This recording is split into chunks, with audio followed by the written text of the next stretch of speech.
What's up, guys? Welcome back to the channel. A little bit of a different feel for today.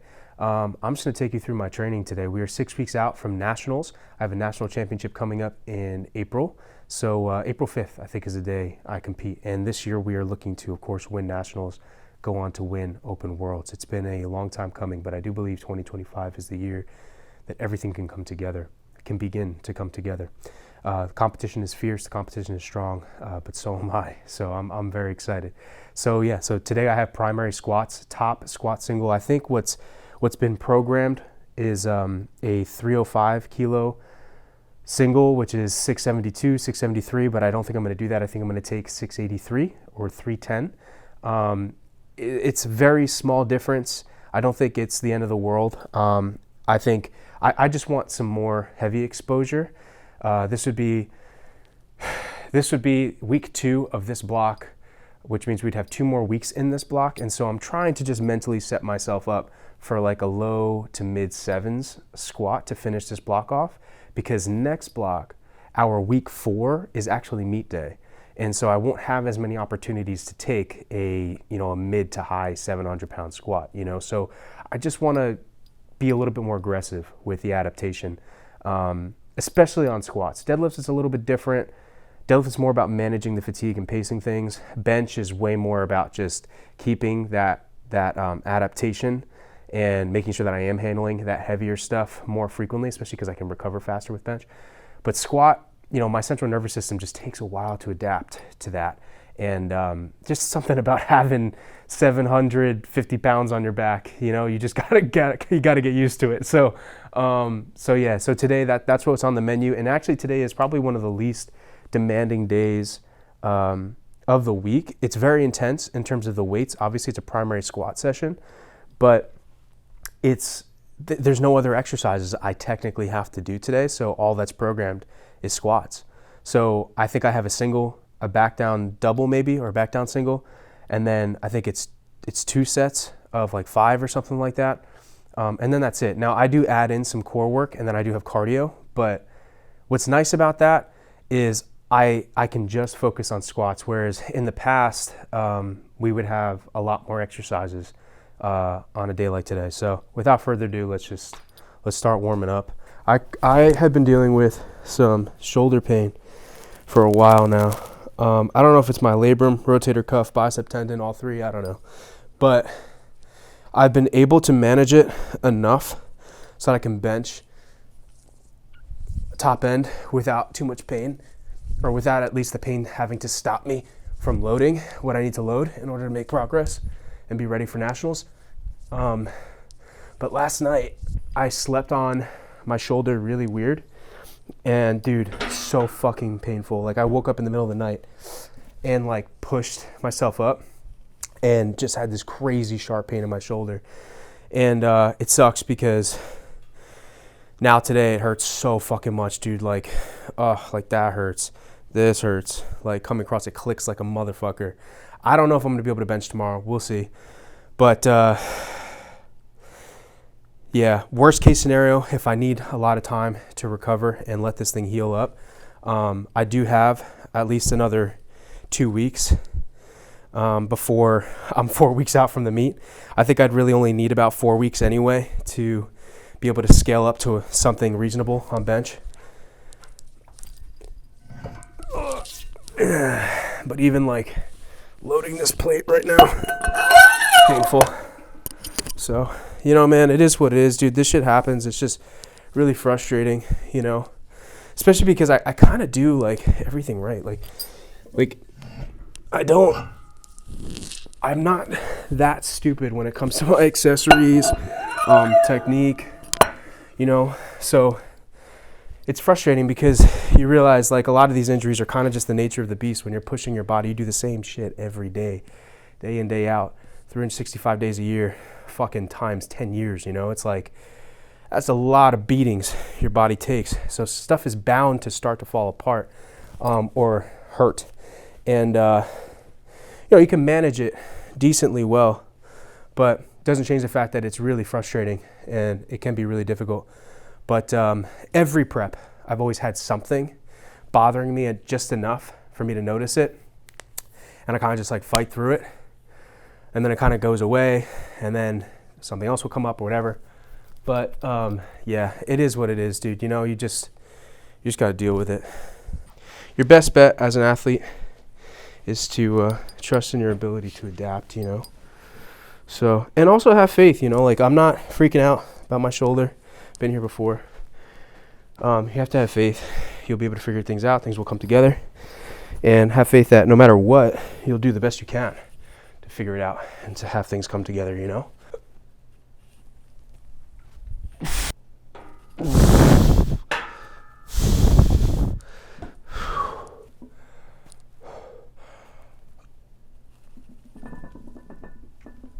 Ooh, that was pretty good. Okay, sick. I don't even think I'm gonna try some of these other shoes. I was gonna try some other shoes as well, but that felt pretty good. I won't really know until I take my top set. But yeah, it is what it is, dude. Like, the truth is, I can squat in anything. Like, I can hit whatever my best squat is in any shoe. And I'm not just saying that. Like, I know that because I've tried a million different shoes over the years, competed in a million different shoes, and the numbers have all pretty much stayed the same. So it's more in your head than anything else. But a lot of it at this stage is considering the standards that you have to compete to. And yes, you want to be strong, but the strength is useless if you can't powerlift properly. And powerlifting is a little bit of a game, not just about strength, right? It's like being able to meet a certain standard, or at least hit a standard convincingly enough for people to think that you're at standard. So, you know, like, I may be super fucking strong in flats. Like, I may feel super stable, super strong, but if I can't hit depth, or hit depth convincingly enough, then it means nothing, you know? And so the idea is to figure out a way to accomplish all of it at the same time. Some people are better leveraged, but yeah. All right, come on. I don't even know why I have my AirPods in, dude. I'm not listening to anything.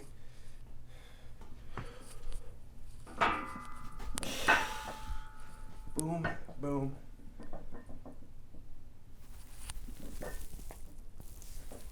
Okay. Sick. Whew. Okay. Not terrible.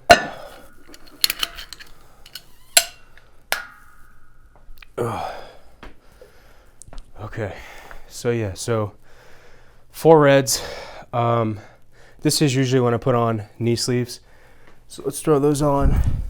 And then I usually put a belt on for my whatever comes after this. Like, if it's a top set, it's a top set. Today we have 683. Well, technically 672, but I think I'm going to take 683 instead. So my last warm up, I'll probably go from this either to a red, or I'll go from this to a red and like a white, or what would be like a 5 kilo or 2.5 kilo maybe on each side. And then I'll make that jump to 683. Yeah, so it's tough because, like, this, my shoulder hurts quite a bit right now. And so, you know, the shitty part about that is it's, how do I put it? Like, it's hard for me to focus on my squats and feeling strong because my shoulder hurts, you know? But it is what it is, man.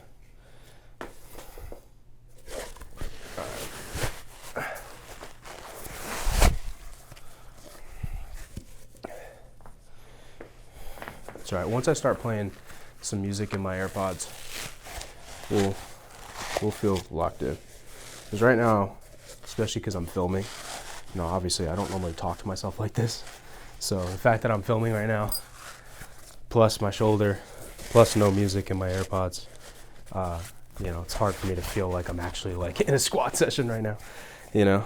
Oh, this is the right side. But yeah. See how easy it is for me to get my sleeves on? It's because I ain't about using them mediums or smalls. Nah, listen, I would totally wear smalls or mediums, but mediums in the powerlifting knee sleeves, the new like powerlifting knee sleeves that SBD makes, my calves are not huge, but they're big enough where though that size of a sleeve will completely cut off the circulation in my calf. It's fucking horrendous. So it is really important during sessions like these, especially when you're close to a meet. But I think year round, it's really important to get into the habit of focusing on your training session as if that is the only thing that you're responsible for in your life / throughout the day. And then once your session's done, you can start to think about all of the other shit that you got to do. But focus is so underrated in powerlifting, but in training in general, you know, like you got to focus. Like this is all that matters right now is this. And it just puts you in a special place, you know. Again, you're focused, you're intentional, and I think that drastically improves the quality of the session. Knee sleeves are on. It's time to let's hit this warm up. We only have a couple more warm ups. Yeah. Oh man.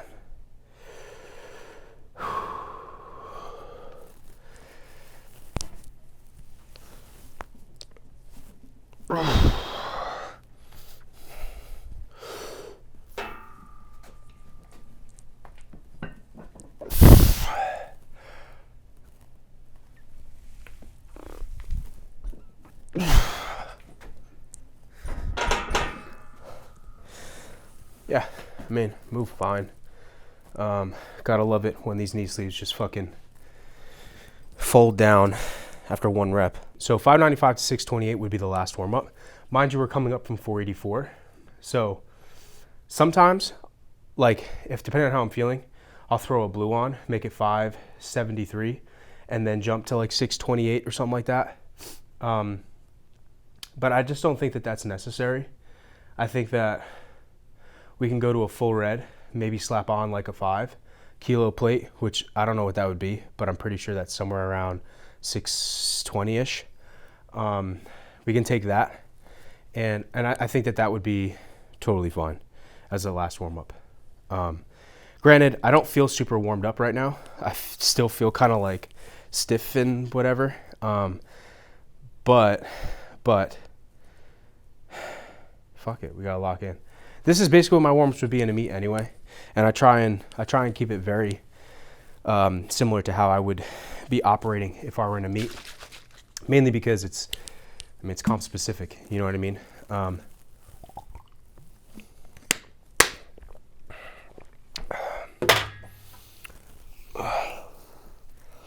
right, let's load it. Dude, these knee sleeves are pissing me off.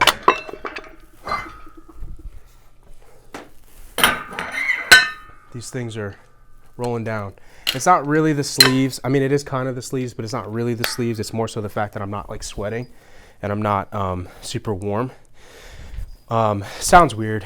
Like the skin's not cold, but when you're not like sweating, you're not as sticky. So it's like, it's hard to explain, but until I start to like actually sweat and like I'm working, these sleeves always just, I mean, like, look how much they've rolled down, bro. I don't know if you guys can see that, but look at that shit. So, like I said, it's not really the sleeve's fault, to be completely honest with you. It's half the sleeve, half me. So, because there are plenty of times when I throw these bad boys on and I don't really have to worry about this. This is the last warm-up. Music's on. And if we weren't locked in before, now is the time. Now is the time. We're moments away from what would be, let's say, an opener. You got to treat every set, really, but especially every top set like it's opener, second, and third attempt in a meet. This is a brand new Excel belt, too, by the way, but whatever.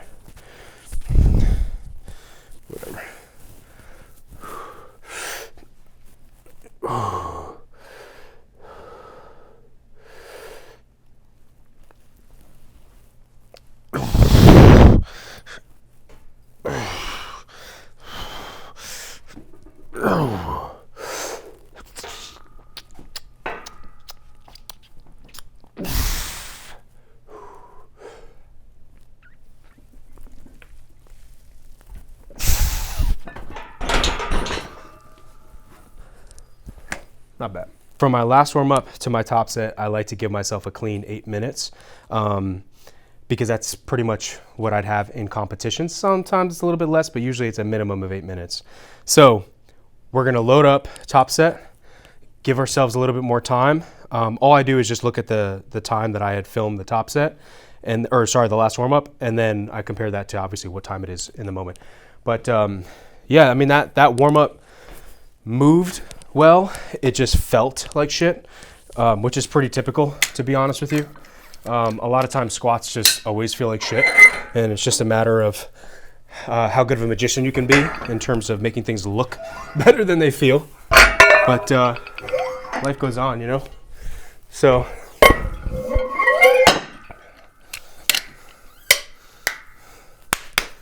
$310. All right, we still got a couple more minutes till we take this top set anyway. So your boy's gonna park up right on that bench.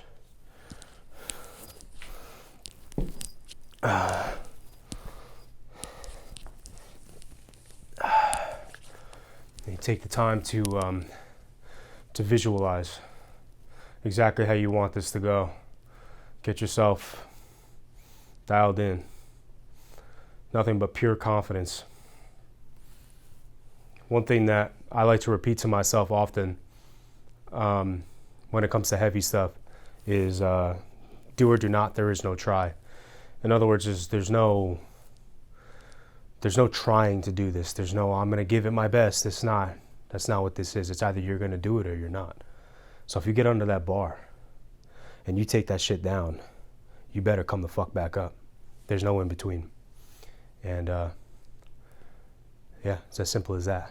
So this would probably only be like the second or third time so far in the last several months that I've touched this weight, which is crazy to think about. But at the end of the day, man, it's always 135. You know what I mean? It's always 135. All right, so the lead up song is going to be 8 Mile by Eminem. And then the top set song is going to be Pulling Teeth by Of Mice and Men.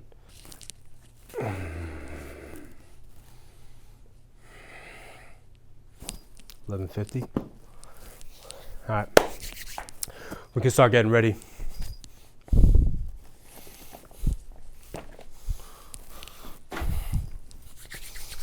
Fuck the pain, come on.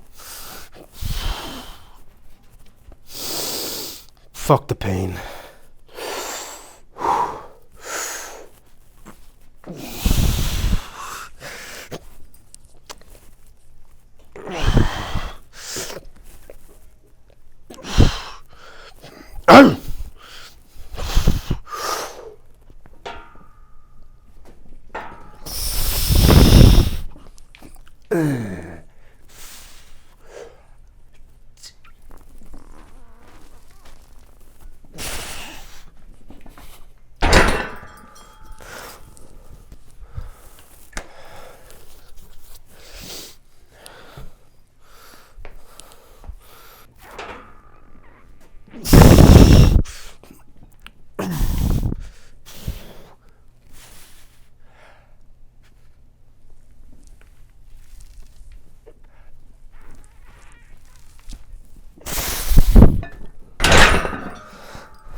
Easy.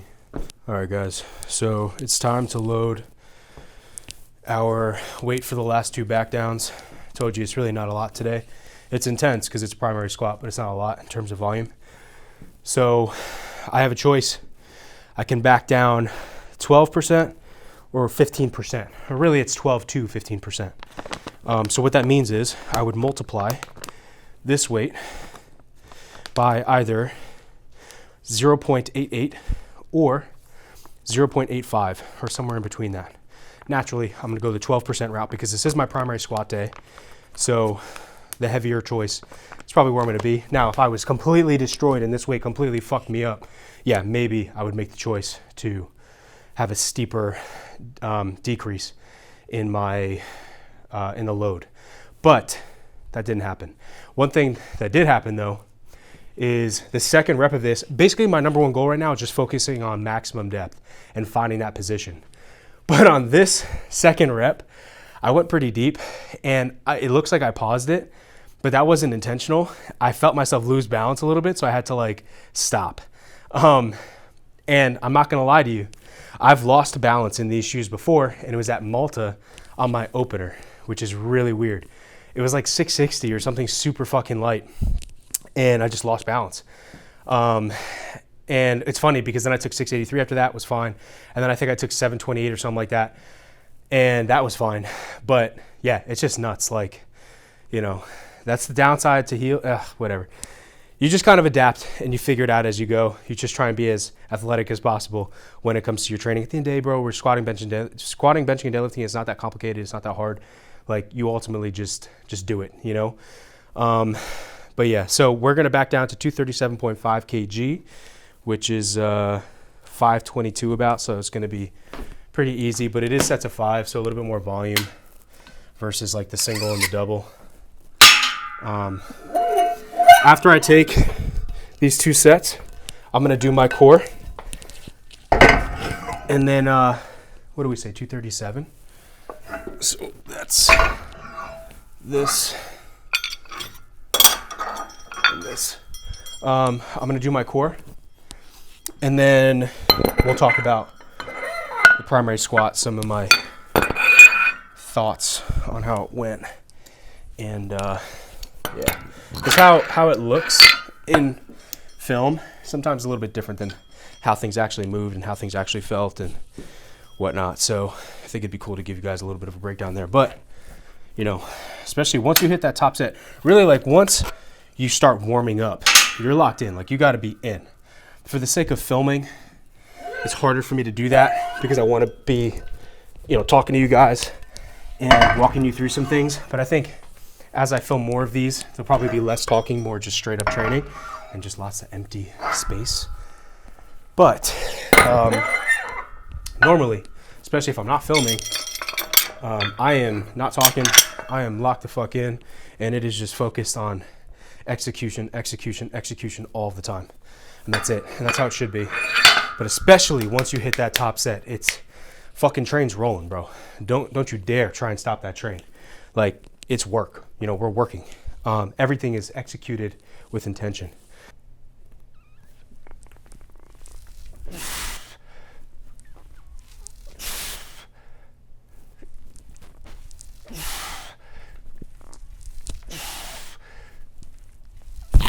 Oh, the fucking microphone wire.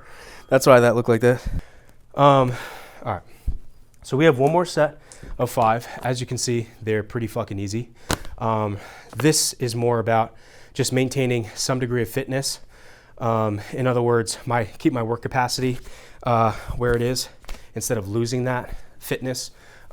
So yeah, so we have one more set there. I'm gonna do some abs and stuff. But this gym chalk, guys, this gym chalk is phenomenal. This is my gym chalk. You've heard me talk about it before. Iron Claw gym chalk on Amazon. I love this stuff. Like, I love it. I battle tested it myself, obviously, for months before launching it. This is by far my favorite chalk ever, and I love it. So if you guys are curious, if you guys do use gym chalk, or maybe if you don't and you're interested in trying some, I really do recommend this. You can go on Amazon and check out the reviews. You don't have to just take my word for it. I've had a lot of hyper successful athletes try this out. I've sent some to Jesus. I've sent some to Sean Mills. I've sent some to Dawson Wyndham. I believe Brandon Petrie actually supported the brand and purchased some chalk as well. Very, very kind of him to do that. Obviously, phenomenal fucking lifter. So a lot of great lifters. Elliot Jr., who's an absolute fucking stud. I don't know if he's going up to 83 yet. I think maybe he's still 74. Either way, absolute fucking stud. Nico Flores has used it and tried it. So I think he hit a conventional PR with it, actually. But yeah, so my point is, Like, I'm not blowing smoke up your ass. Like, this is legit. So I beat the shit out of this stuff. Like, you can tell from the bag. Like, this is pretty, it's pretty kind of fucked up. I don't know if it's gonna focus, but it's pretty fucked up. But it still seals really well, and I've been beating the shit out of this for months. So, yeah. All right, let's take this next set.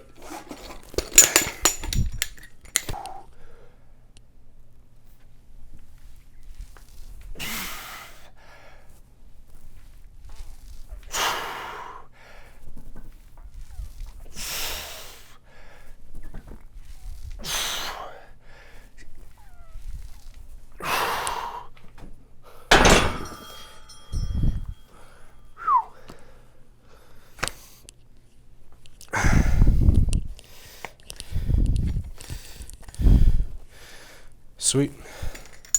Squat session is done. I really don't know what to expect for bench tomorrow. It's really just going to depend on how much my shoulder heals overnight, which I highly doubt is going to be much. If my shoulder is how it is today, when I bench tomorrow, I don't think I'll be able to bench, honestly, which sucks because that's my primary, and it's week 2, and I missed an entire week 2 weeks ago because of the flu. So the way that it lined up, we had a week 0, then it was weeks 1 through 4, and then another 4-week block going into the meet. Oh, my shoulder. But because of the flu, I lost my week 0. So I basically had the flu, was bedridden for 5-6 days, and then came back into the week 1, hit the ground running as best we could, and now we're on to week 2. And now I have my shoulder. 6 weeks out. Last nationals, missed weight. I was 5 weeks. I had a 5-week turnaround from Sheffield. This nationals, plenty of time to prep, I would imagine, really. Obviously, had some injuries, had some things going on along the way. But then, of course, 9 weeks out, got the flu. 6 weeks out now, I can barely move my shoulder. Sometimes you just gotta laugh at this shit, dude. But it is what it is, man. The one thing I can control is my effort. And so we are going to do everything we can to get ourselves back into shape, heal this shoulder, figure out what's going on, and be the strongest we've ever been at nationals, because that's what will be required to win, I truly believe. Now let's see if we can do these relatively pain-free. I don't know.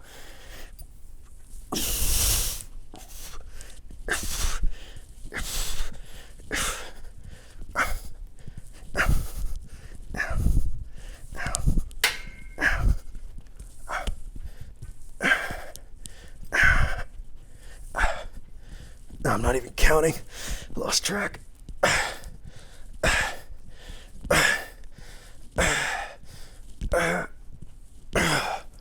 Whew. Okay. That was set 1. I'm gonna do 2 more. I didn't have the time to do Wednesday's core work, so I'm gonna make that up tomorrow. I only do about 6 to 8 sets of core work, direct core work each week. It's really more so just to maintain some degree of training stimulus for my abs. One of them is loaded. The other one, as you can see, is not. It's body weight. But yeah, I do it more so, one, because I do think it helps me keep the shape, and I do like that. Helps keep my core tight, looking tight. But then the other thing too is, it's weird, but when I train my muscles, obviously they'll feel like they've been trained, so they'll have a little bit of fatigue and soreness, but because of that, I can feel them more, and I can feel them work, and I can tell that they're contracting and they're responding, if that makes sense. As opposed to, like, you ever take a week off the gym and you just feel like you've never trained in your life, like you just feel super flat and weak kind of and skinny. That's how I feel if I don't stay trained. So to avoid that, I train, and my core is part of that, because it never gets any direct work. And so when I do directly train my core, I can feel it in all of my movements that much more, that much better. So yeah, plus, like, bro, your abs are muscles too. Like, yeah, you will see your abs better if your nutrition is dialed in, but you cannot get around the fact that if you want to build your abs, they must meet some degree of resistance and be forced to train through that. So that's what we do. All right, next set. Now, if you're wondering why I am not allowing myself to just dead weight hang, one, it's because of my shoulder. I don't know what kind of pain I'm going to feel and how that's going to aggravate it. But two, engaging everything up here and staying tight here helps me keep this motion super controlled. It also makes it a little bit harder because I'm literally holding my body in this position. I have to use my muscles to do that. And then every other movement I do as a powerlifter tends to be a compound movement, right? I rarely am doing something where it's just a single joint. Maybe it's a hypertrophy, an accessory that's meant for hypertrophy, like bicep curls, tricep extensions, something like that. But even then, bro, like when I do dips and shit, that's a compound movement. Like everything, I would say the majority of what I do, compound, right? So this turns it into a compound movement because instead of me just working here, right, now I have to work here as well. And so I'm just using my full body more, which I think is important as an athlete. So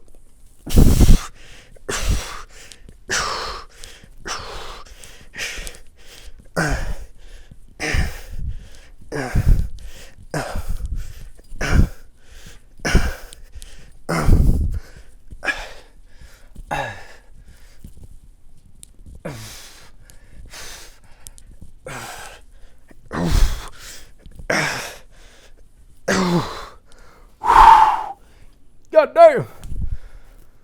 Whew. All right, one more set. So yeah, so I guess we could take this moment now to talk about the top set a little bit. We've got cardio to do. I'll talk to you guys a little bit during that as well. But top set went better than I thought it was going to, honestly, because last week I had 640, I think, and it moved fine, but it wasn't like amazing. And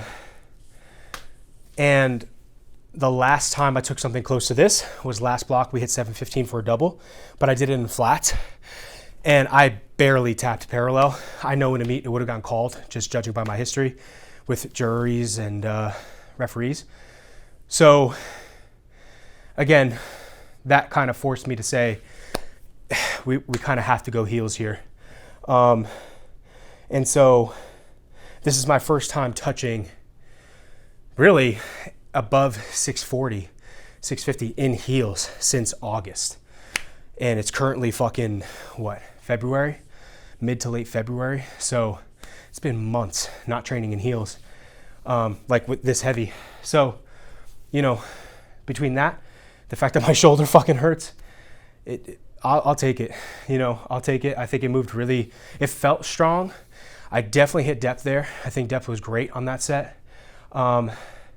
Positioning felt normal. The only thing I noticed, which happens, especially when I'm in heels, is because I maintain such an upright position, the moment my hips, as I'm coming up, the moment my hips kind of shoot back, my shins get vertical. And when my shins get vertical, my chest position doesn't change, right? My torso position doesn't change. So when my shins get vertical, I no longer have my legs under me to stand up. So instead, hips shoot back, chest is still in that same position. In order for me to get my chest extended or get my torso extended and locked out and standing back up straight, I have to good morning the weight. So instead of it being like, boom, powerful here, right? Instead of it being this, what it becomes is this here. And then as I come up, this happens. And now I'm fighting through this position, right? Much weaker position, much weaker. So I'm still trying to figure that out, see how I can fight that and stay more upright throughout the entirety of the rep, fight with my back. But it's a work in progress because really I don't have too many other options. I could try and be more straight and narrow and squat in here, maybe. But like I said, dude, there really are not too many incredibly strong squatters who are in that position. There's just not. Most incredibly strong squatters are here, and even if they hinge, everything is right here, In fact, most really strong squatters barely have any forward knee travel, which is something I've thought about, but it's just the way that I'm built that I kind of have to get some. So especially if I want to hit depth. Yeah, okay, last set. But yeah, these are just the random thoughts. I'm always thinking about this stuff, man. Like, fuck, what can I do differently? What can I do to improve my positioning, technique, all that?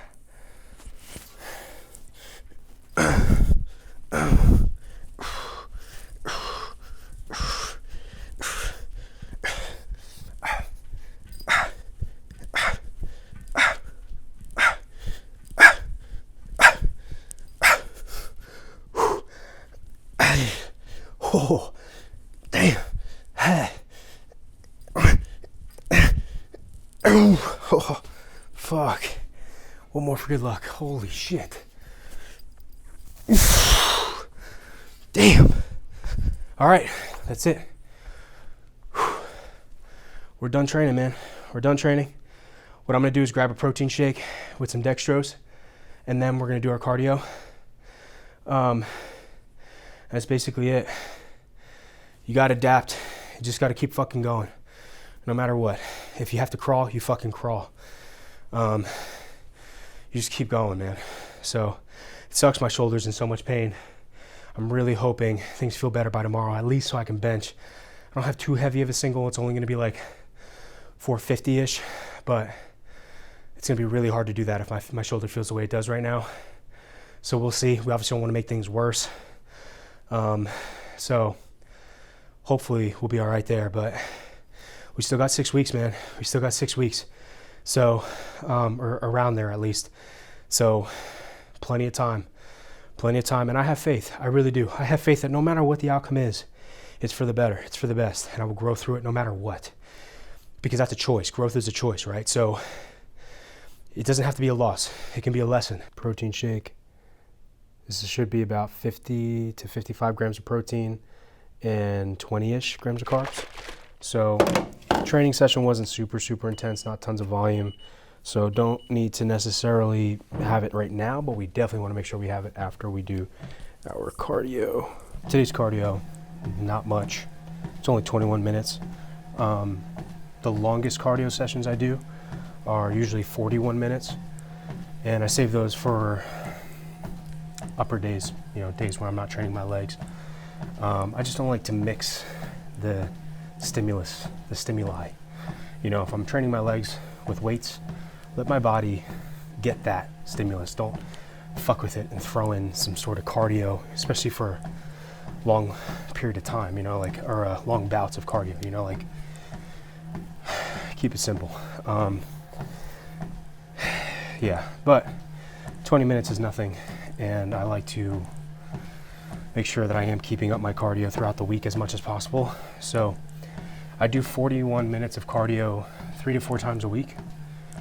It's usually Tuesdays, Thursdays, and then either Saturday or Sunday, or sometimes both. And then I do 21 minutes on Wednesdays and Fridays.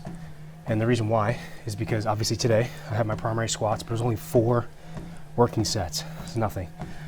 So it's not too crazy. I can throw in 21 minutes of cardio. Wednesdays is a similar situation where I do 3 sets of squats, and then I do my primary deadlifting, but it's only 3 total sets really, from top set to back down, last back down, and then I add in 1 or 2 accessories. So again, nothing too crazy. So I don't mind doing 21 minutes of cardio.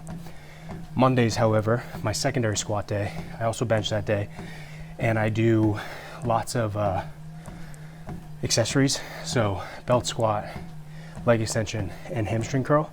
So really intense leg training session. I won't do cardio that day. Saturdays, sometimes I won't do the 41 minutes. Sometimes I'll just do 21, depending on how my legs feel, because I have primary bench and then pause deadlifts and then leg press and then a couple of other upper accessories. So depending on how my body's feeling, I'll either just not do the cardio or I'll cut it in half, or sometimes I'll do the full. Really just depends.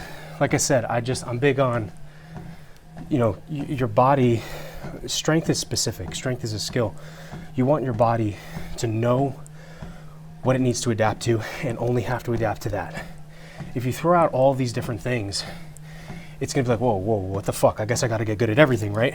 And you don't want to get good at being able to walk on a treadmill for 41 minutes. You wanna get good at being really, really strong for 1 rep in the squat, bench, and deadlift. And so will 21 minutes or even 40 minutes of cardio like this, low intensity, steady state zone 2, will it fuck with your training much? If at all? No. Getting steps in is actually really good for you. But when you go overboard with it, yeah, you can definitely start to fuck with the adaptations. And so, especially as we get closer to the meet, we want to focus all of our resources towards the strength adaptation. So yeah, so that's that. But like I said, this 21 minutes flies by. It's really not bad. But yeah, all in all, today's session was okay. Also, by the way, the cardio, like, not only is it healthy, you get your steps in. I actually have a squat video where I talk about that. But it's also great for maintaining my weight while allowing me to eat more carbs because it's just more activity. I do not live a very active lifestyle in terms of my work. All of my work is either me filming or sitting on my laptop or at my computer, editing, emails, doing stuff for my businesses. Like, everything's sitting down for the most part. So because of that, getting in steps is really important. Even if I were to do 41 minutes of this, I would still only be hitting around 8,000 steps for the day, sometimes 10,000. So it just goes to show, you know, like how important it is that I do this. So yeah, so it helps me maintain my weight, keeps me in shape. And I do kind of enjoy it. Usually what I'll do is I'll either read, listen to a podcast, or use Duolingo, which is like a language learning app. I've been trying to learn German. So yeah, it's a good time to spend doing that stuff. But anyway, yeah, so this session was okay. You know, I'm not super happy with the top set, but I'm happier than I was with last week's top set, and probably the best I've moved this load in a while. So really happy with that. If you guys watch the squat carefully, you'll see that yes, my hip shot back a little bit, not great. That happens a lot, especially when I'm in heels. But that bar likes to roll. And the issue is that created a little bit of chest collapse as I was coming up, and then I had to catch it, right? And then get myself back under it and push. That's why you saw that little lapse, that little slowdown towards the top. That's frustrating because it means it wasn't a smooth rep, wasn't as clean as it could be, and it is what it is. But it did feel pretty strong. So, and most importantly, depth was very good. So that's number one, you know. So yeah, I am happy with this session. We'll see how tomorrow goes. You know, my shoulder obviously is pretty fucked up. Like I said, I've been able to manage the pain pretty well, but after last night, whatever it was that I did, it's fucked up. So I don't know if I'll be able to bench, but hopefully I can. And if I can, we can resume things normally. If not, it is what it is. I'll talk to my coach, see how we would need to make those adjustments. We need to be smart. You know, it's not the end of the game. I mean, not the end of the world. We still got 5 to 6 weeks left. So in my opinion, plenty of time to heal and progress things so that we're back in our 500 plus range on bench. So yeah, it is what it is. And it is frustrating, man. Like, it's easy to get down about these types of setbacks, you know, especially when you give so much towards the process and you care so much about the outcome. You know, you start to feel like, man, I'm just like pushing up against a wall that won't budge. You know, I feel like I can't catch a break. And it's easy to think like that. And don't get me wrong, like I have those moments, even now, like today. But one, you need to put things into perspective. Somebody is fighting on the front lines right now for your freedom. Somebody's literally getting shot at. Somebody has been shot in this moment for you, for your country. Somebody just got murdered. Somebody just lost a loved one. Somebody is a single parent struggling to feed their children, working 2 or 3 jobs. That's happening right now as I'm on this treadmill, out of my own choice, out of my own volition. So when you put things in perspective, yes, look, what you're going through is real. We're not invalidating our experience when we validate and acknowledge the experience of others. But if nothing else, it does put things into perspective. And I think perspective is extremely important. It's like that movie Ratatouille. Perspective. Perspective is really important. And, you know, man, the truth is, yes, my shoulder is fucked up right now. This is not an ideal situation. It is painful. Like, it sucks. Like, I took Tylenol and Motrin, and it still hurts like a bitch. So it's bad. But perspective could be worse, number one. Number two, this too shall pass, and I believe that. Number three, there are people who are fighting worse odds and circumstances than I am, yet are more successful than I am at the same time. So who am I to complain? Who am I to bitch and moan about that, you know? And I'm thinking about the stuff that's like, that you can't change.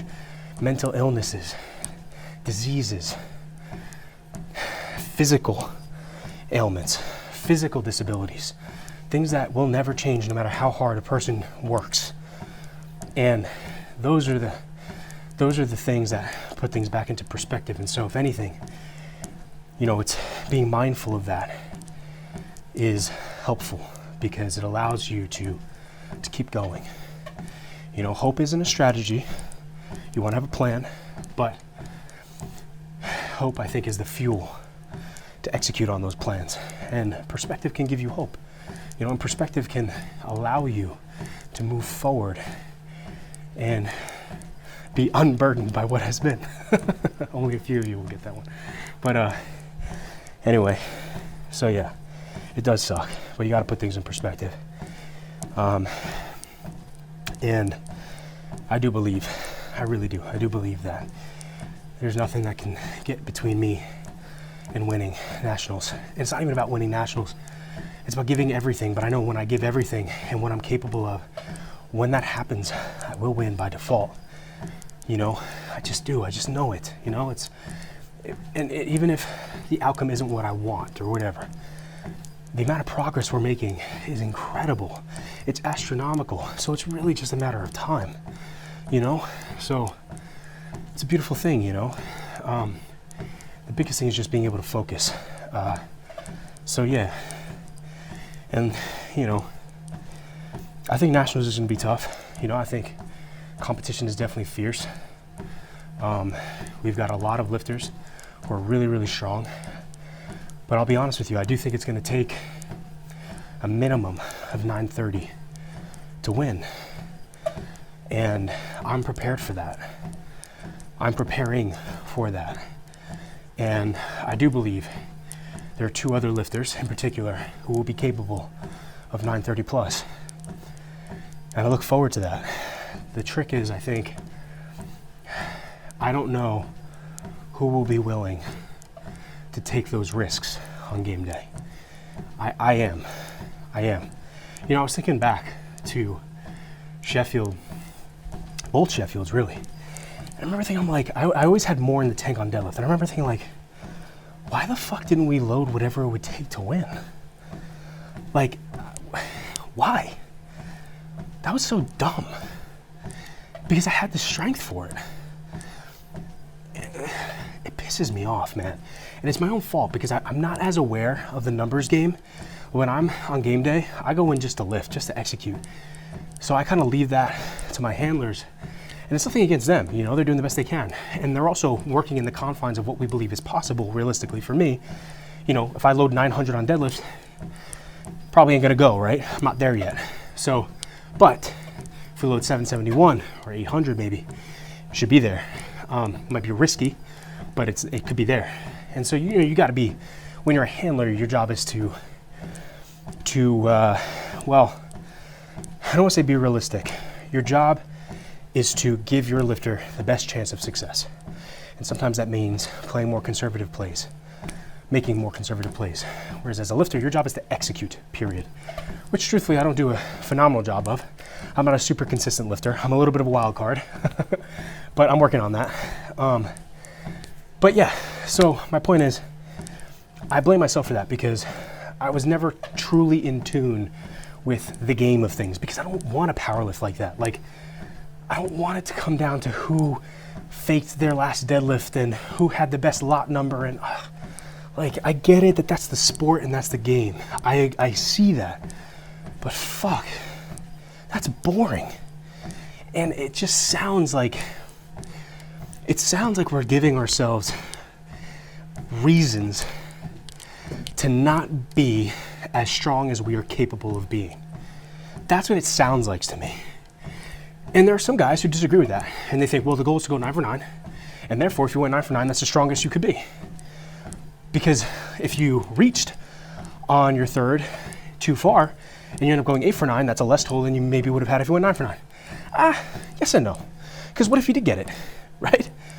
And in my mind, I don't live for tomorrow. Like, I'm not trying to compete with this mindset of, okay, well, next meet I can do that.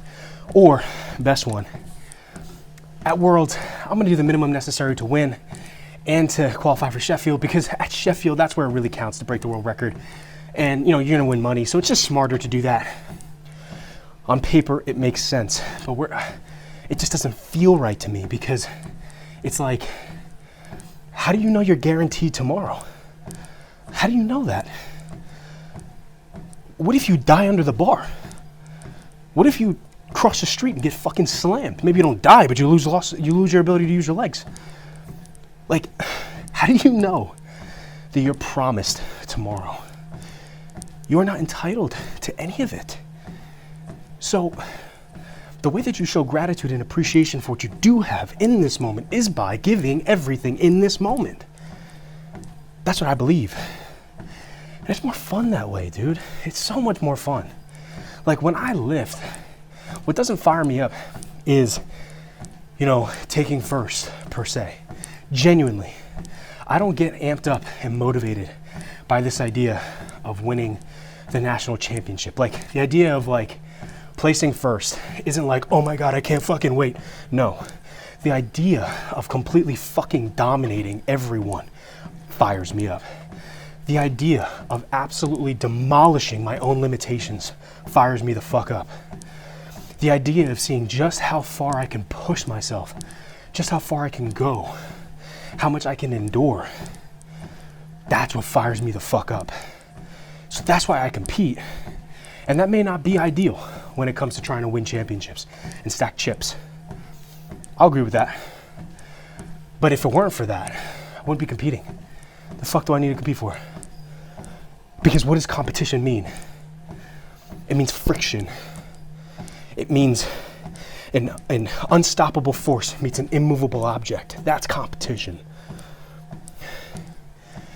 So I value that. That's what fires me up. That's what motivates me. Like, when I'm going in for my third deadlift, I'm not thinking this is for the win. Like, this is for the win. We gotta win. The fuck does winning even mean? What happens after you win? You get some Instagram reposts? Like, what the fuck happens? Nothing changes, bro. Nothing changes. My grind is still just as grindy. I sweat just as much. I bleed just as much. I deal with just as much.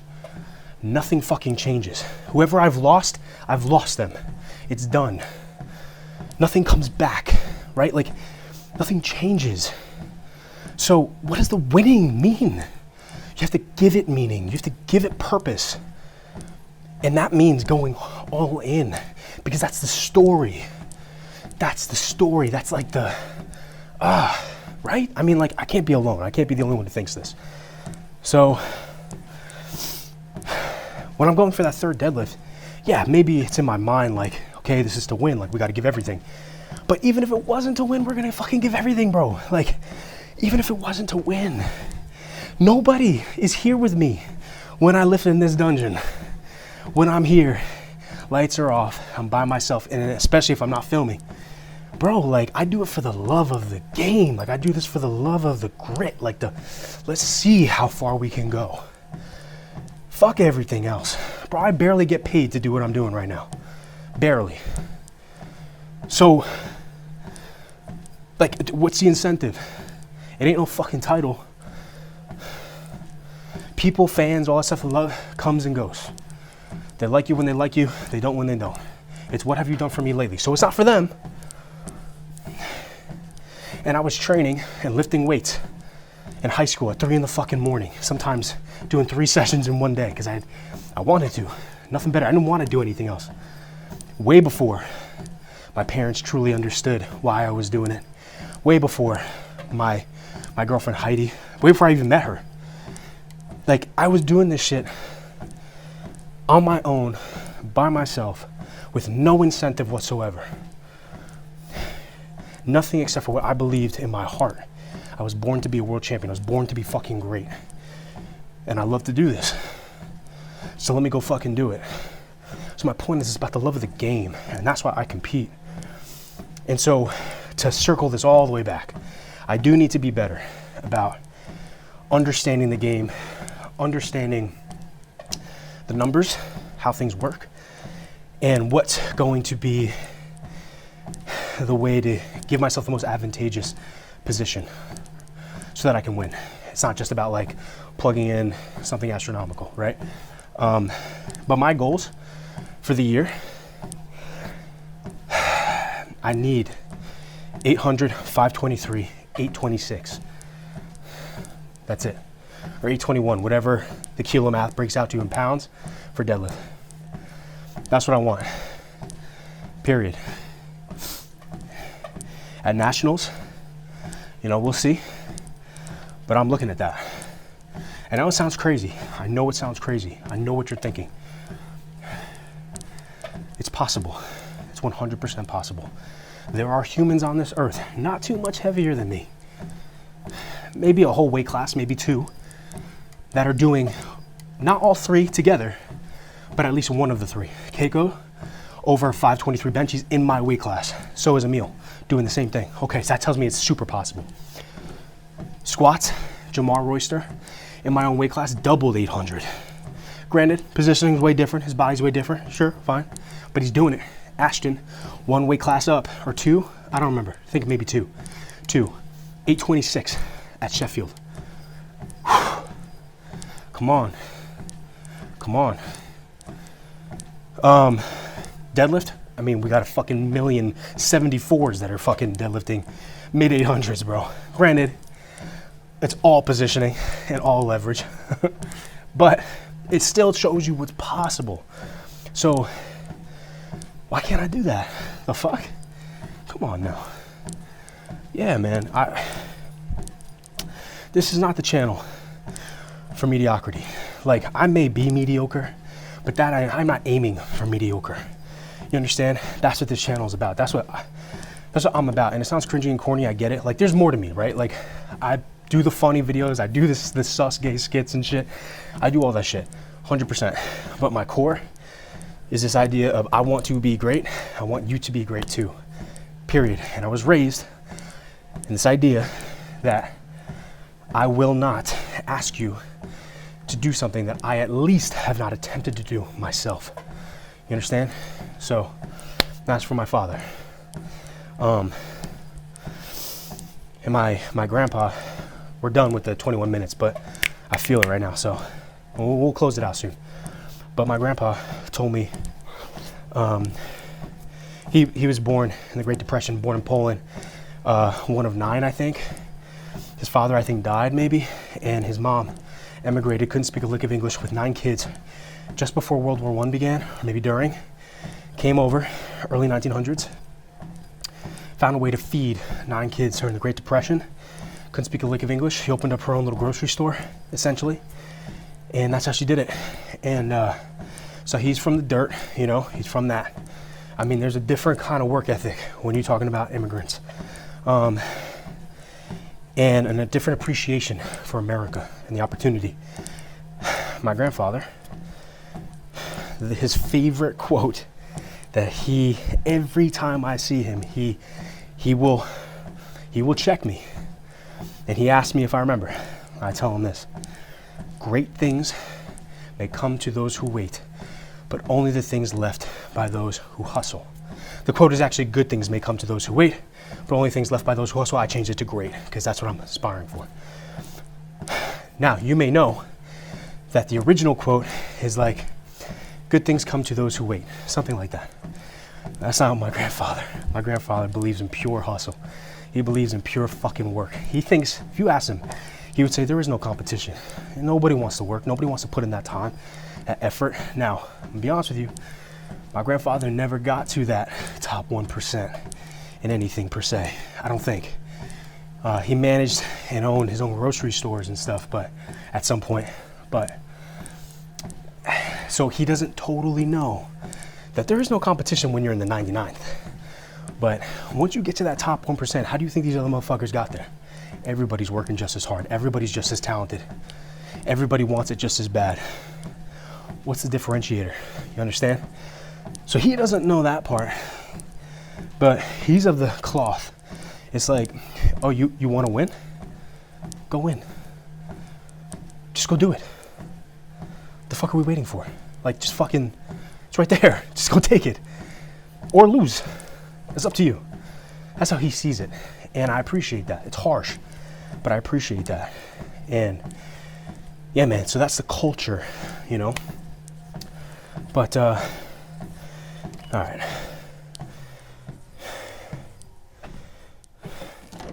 See, cardio wasn't too bad. So we take this down ASAP. Protein and carbs, super important.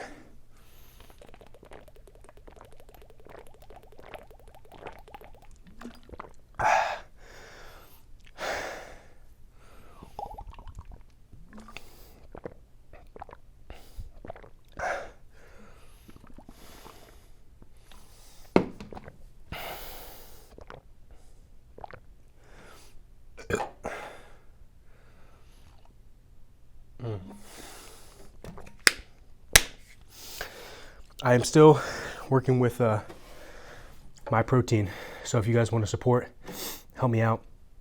It means the world. Code BYS, burn your ships.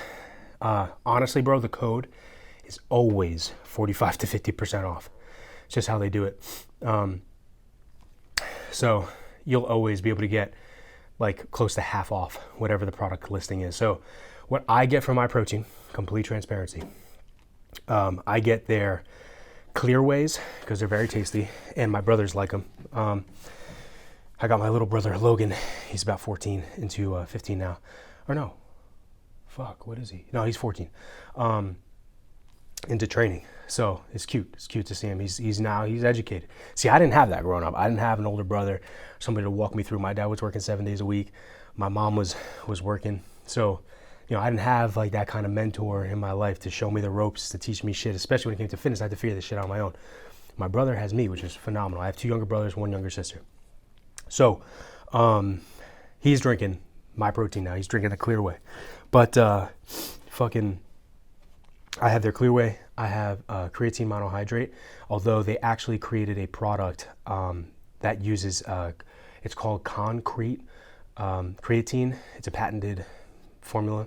It's like HCI or something like that, whatever. Anyway, I found that I respond really well to that, and I don't really respond well at all to creatine monohydrate. I've used monohydrate for years, and I'm talking about like 20 grams a day, not like your typical 5. Just never really noticed anything, but with this creatine I do. So I take that, and then I do get electrolytes from a different place because unfortunately my protein's US products, they don't have a lot of stuff I need. And I can't really get stuff from the EU unless I like reach out to my manager. I'm like, hey, can you do this? And I just feel bad asking for that every fucking month. So I outsource that. And then what else do I get? What else? Pre-workout, the Origin pre-workout. It's actually really good. Like, it's very simple, but it's really, really good. I don't do the dry scoop one. I just do the regular one. My only complaint is it has beta-alanine in it, but every single pre-workout you find on the market has beta-alanine in it, unfortunately. I don't like beta-alanine because I don't like the skin crawl sensation. I just think it's too much. It's just extra, you know, like. But so I do that, and then sometimes I'll use their Impact Whey. Although I really do prefer a whey isolate, and sometimes I'll get some of their whey isolates, especially like the holiday flavors are really good, like gingerbread and stuff. But yeah, if not that, then sometimes I'll just literally go to GNC or Vitamin Shop, just pick out something that's pretty affordable, decent ingredients, decent macros, and just get that. Yeah, like I said, code BYS if you guys want to help out and support. Yeah. Yeah, man, I guess that's everything, huh? I guess that's it. It's going to be a longer video, but I think my goal with these, honestly, was just to, truthfully, I've been inspired by a lot of athletes and educators on the platform for a long time now. Actually, you know, I'll come down here and talk. And I want to obviously provide as much value as I can, as much content as I can, but I'm big on proof is in the pudding. Put your money where your mouth is. If you say something, do it. And part of that for me means I can't just talk to you about what it means to be successful as an athlete or how to navigate certain things mentally. I need to show you that. And this is me showing you that, you know? And then also beyond that too, like, I'm pretty simple. Like I said, I'm not into all the fancy edits. I'm not into all that shit. So for me, keeping things simple, keeping things very clean, I think is the way I'm going to go for a while. And giving you guys like a window into what I do, how I do it, I think is kind of special. And I really love like my dungeon training. This light is super bright, but I really like my dungeon training. You know what I mean? There's just something special about this. Nobody here but yourself. It's you, you versus you in a way. And I love that. So being able to invite you guys into that space is really special. I don't really like training with other people. I don't like being in like big crowded busy gyms and shit. Like I like to be by myself, honestly. Like I like to just lock in, do my thing. And yeah, so, and I like gyms. Like my favorite gyms are ones that are like all black, big, like nice, like white overhead lights, because it reminds me of this, you know. It's like moody. It's just, we're here to work, you know, and I love that. You know, maybe if I was a bodybuilder, or if I wasn't chasing such a big, or building towards such a big goal, then I would love to lift on Venice Beach, you know, and all that. And I think that'd be nice. But, you know, a lot of the work, I think my fifth grade teacher, and we'll close on this, my fifth grade teacher, I mean, she was a nice person, but also at the same time, not nice. Like, I don't know, it's whatever. Her name was Mrs. Lynch. I used to get in trouble all the time because she used to draw on my hands and shit, and she used to fucking yell at me all the time for that shit. I was like, bro, fuck off. But anyway, she had a quote on her wall, and it was, character is who you are when no one is looking. And that is true. Like, that is super deep, super true, and you don't really realize that until you're older. And as someone who is a follower of Christ, people think it's like this, like, special, amazing, like your whole life changes and you become super prosperous and all that. It's the opposite, dude. You start to realize the suffering, and you start to realize your own sin, and you're born again. You are awakened. You are now aware of what's really going on. And so when you look in the mirror, you see the truth.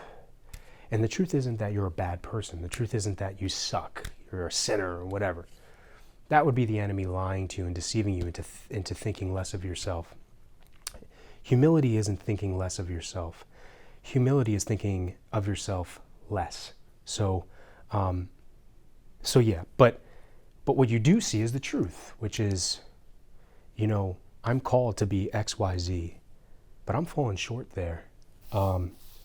And that all is character, right? It's like, it's who you are when nobody is looking, you know, what you watch, what you consume, how you speak, how you think, all of that. And when you become a follower of Christ, you become extra aware of that, because that's the cost of it, right? It's recognizing, like, you are a sinner, but you are also saved. But the difference is, and this is the real kicker, it's not that you get to just come to Jesus and then boom, you're done. All your sins are forgiven. Like, you can live your life however you want, and you can always just come back for more mercy. It's not really how that works. Repentance is the X factor. Repentance is the big one. You have to repent. And what repentance means is, it's not just I am sorry for my sin. It's I am going to turn from my sin and be better. That's hard, dude. That's hard. And yeah. So that's like the real shit. And once you realize like how difficult it is to do that, because you will fall and you will stumble over and over and over and over again. You become so aware of your nature, of your flesh. And yeah, but character is who you are when no one is looking.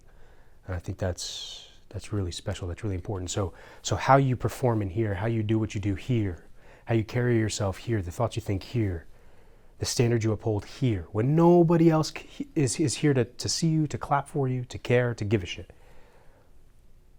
That's building character. How you go through things like this, you know? It's easy on camera for me to be like, yeah, have perspective and da-da-da-da. But how am I and who am I when the cameras are off, the lights are off, I'm in bed, and I'm in pain, and I'm thinking about how close I am to nationals? That's where I think the character development happens. And that's why we're all in this together, man. So, yeah, all right, cool. I've got like 5 new YouTube video ideas. One of them I think you guys are really, really gonna like, and then the other ones are pretty similar to some of the ones I've done recently in terms of the theme of them. But I look forward to filming those on Sunday, this upcoming Sunday. It's currently Friday, so I'll film them in a couple days, and then we'll have those uploaded next week. But this one I'm hoping to have uploaded ASAP. I just want you guys to be involved in the process of my training and stuff, you know, and see everything. Not necessarily from like a vlog perspective, but just the training. Just talk to you. I guess I'm trying to hit like a Sebum, Sam Sulik, Jeff Nippard mesh. That's, I think, what I'm aiming for at the moment, but still finding a way to make it my own. So, yeah. All right, cool. I'll catch you guys next time. Alrighty.